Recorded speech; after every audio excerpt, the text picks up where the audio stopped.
La Synergie Verte, en partenariat avec Kandindi, a annoncé les lancements prochains de la campagne dénommée T pour dire non, dans le but de sensibiliser la population congolaise à la conservation de la biodiversité.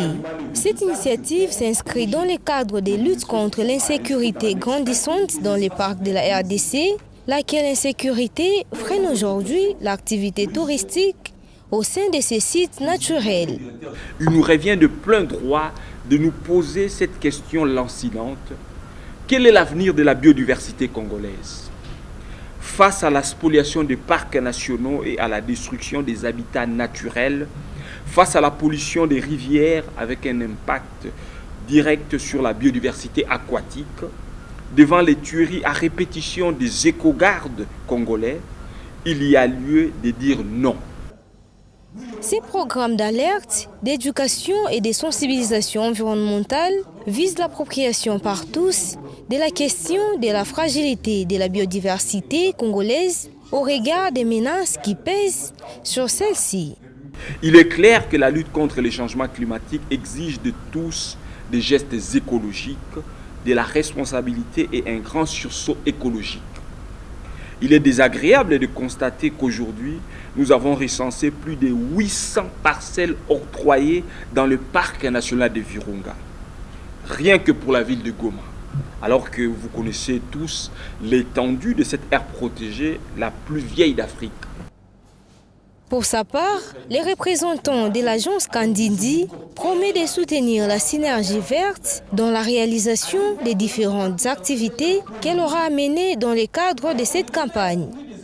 Notre organisation accorde une attention particulière à la responsabilité sociale et environnementale, RSE comme on dit, qui prône une harmonie entre les hommes, mais également entre l'homme avec tout ce qui l'entoure, c'est-à-dire la nature ou l'environnement.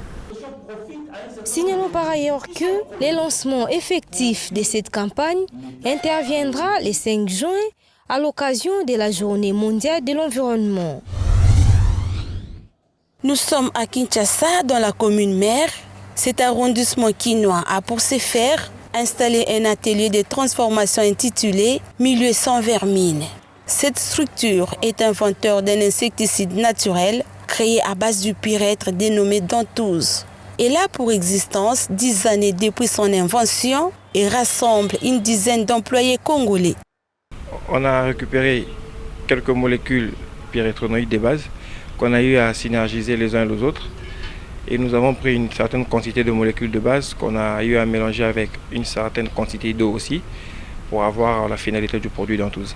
Il y a une conséquence que pour les insectes, ils vont crever après, ils vont mourir. Si chez Milieu sans vermine, l'entrepreneuriat est assuré. Jules Dembe, chimiste et consultant, mentionne que les pyréthrinoïdes sont des insecticides proches d'un produit naturel qui se trouve dans la fleur du pyrètre. Et sa lutte bio rend le milieu sain et propre. Milieu sans vermine met en place le service de désinfection, désinsectisation, dératisation et le nettoyage. Quelques bénéficiaires de ces services ont témoigné. On est très satisfait du service du milieu sans vermine. Mon hôtel le pratique souvent et on est vraiment satisfait sur ce plan-là. Et surtout qu'en ce moment, on est en train de traverser une crise sanitaire. C'est très important, surtout pour nous les hôteliers, donc les hôtels et le restaurant, vu qu'on reçoit beaucoup de gens qui viennent et tout. Et du coup, il faut vraiment pratiquer ces services pour être en sécurité au niveau sanitaire et tout. Après leur passage, on ne remarque plus la présence de moustiques, de cancrelats et d'autres insectes. Notons par ailleurs que l'entrepreneuriat vert congolais veut avoir un autre élan. Bien que la RDC n'a pas une industrie nationale pour la transformation dans ces secteurs, il est important que le ministère de l'Industrie, de l'Environnement, des petites et moyennes entreprises, des recherches scientifiques s'impliquent à la bonne marche du soutien de ces genres d'inventions pour booster le développement économique du pays. L'eau, c'est la vie, mais c'est tout ce qui manque en République démocratique du Congo en général et à la ville-province de Kinshasa en particulier.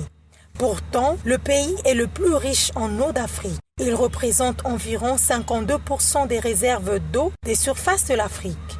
Comment expliquer cette pénurie? De sources sûres, l'entreprise qui fournit l'eau dans tout le pays, entendez la Régie nationale de la distribution de l'eau, Régie des eaux, se trouve dans l'incapacité de desservir toute l'étendue de la RDC en général et la ville-province de Kinshasa en particulier, à cause des dettes accumulées par l'État d'une hauteur de 5 millions de dollars américains. Une situation qui plonge cette entreprise dans une difficulté financière sans précédent. L'année passée, l'intersyndicale de la Régie des eaux avait annoncé que l'entreprise ne serait plus en mesure de fournir l'eau potable à ses abonnés de Kinshasa par manque d'intrants, mais aussi à cause de plusieurs mois d'arriérés de salaire qu'accusent ses agents. Au mois de novembre 2020, le directeur général de la Régie des eaux, Clément Moubiaï, avait démenti cette information en la qualifiant de rumeur des réseaux sociaux. Si c'est vrai que cette information est une rumeur, pourquoi l'eau devient-elle de plus en plus rare dans plusieurs communes et quartiers de la capitale? Dans certains quartiers, il y a plusieurs interruptions par jour, mais l'eau peut couler de temps en temps, le jour comme la nuit, en quantité très réduite, chose qui pousse certaines personnes à ne plus fermer l'œil la nuit pour attendre le retour de cette denrée très rare afin d'accomplir certaines tâches ménagères comme laver les vêtements. Parfois, c'est une eau colorée qui coule sur les robinets ou encore une eau mousseuse et parfumée. Pourtant, nous savons tous qu'une eau pure se doit d'être limpide, incolore et inodore. Sa coloration est-elle causée par la vétusté des tuyaux? Si c'est le cas, que faut-il pour les remplacer? Pourquoi la RDC est-elle incapable d'approvisionner sa population en eau malgré son pourcentage élevé de ressources en eau? Tous nos efforts pour obtenir les avis des dirigeants de la Régie des eaux ont été vains. L'avenue Kassai, longue de plus de 2000 mètres, partant du croisement Kabinda jusqu'au boulevard du 30 juin, traverse la commune de Bakumbu et la Gombe. Cette avenue connaît des délabrements très avancés. Ces troncs sont d'une importance capitale, mais les habitants et les conducteurs de cette partie de la capitale dans une situation très compliquée. Nids de poules, flaques d'eau, sachets, bouteilles en plastique, poubelles et trous jonchent cette artère. La circulation est même quasi praticable pour les motards qui arrivent difficilement à rouler sur cette avenue. En plein centre-ville, à Pemenazando, tous on a problème à saleté, tous on a problème, il y a des presse, on a des boukana, babongi sakate, or que mongo et bima, kapona ko bambara babisike ko bon. Nazo regretté ma casse concernant avenue de Kassai. Tala ndenge koma. Maboulou, salité, Sologny, partout aux les cas, vraiment il n'y a plus moyen. Cette situation date de plusieurs années. Les pannes qu'occasionne le mauvais état des routes reste une principale raison de fluidité du trafic.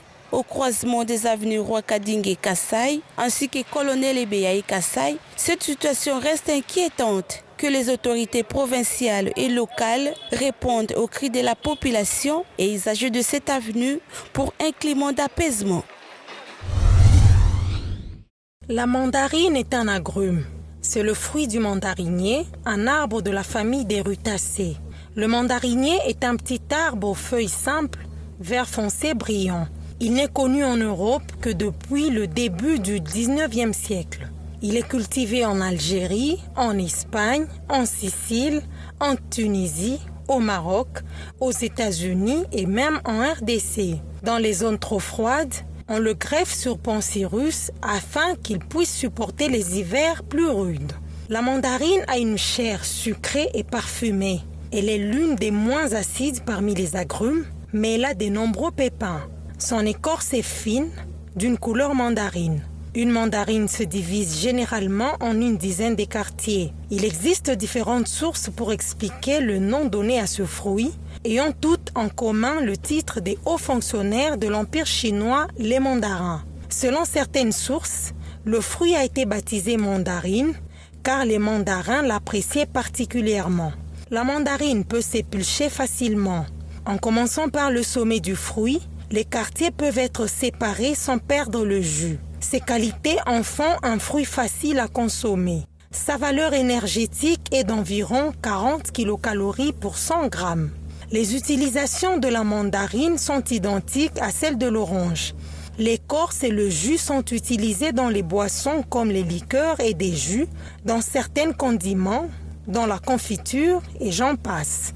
La peau de la mandarine peut également être utilisée dans des préparations médicales, en particulier dans la médecine traditionnelle chinoise. Quant aux bienfaits de la mandarine, elle favorise la bonne digestion, renforce le système immunitaire, combat le cancer du sein, les douleurs et la poussée du ventre, selon certaines études. Consommer la mandarine régulièrement rajeunit la peau. Le jus de la mandarine favorise la bonne digestion des nouveau-nés à travers l'allaitement. À Kinshasa, la mandarine se vend presque partout pendant sa saison à un prix très abordable.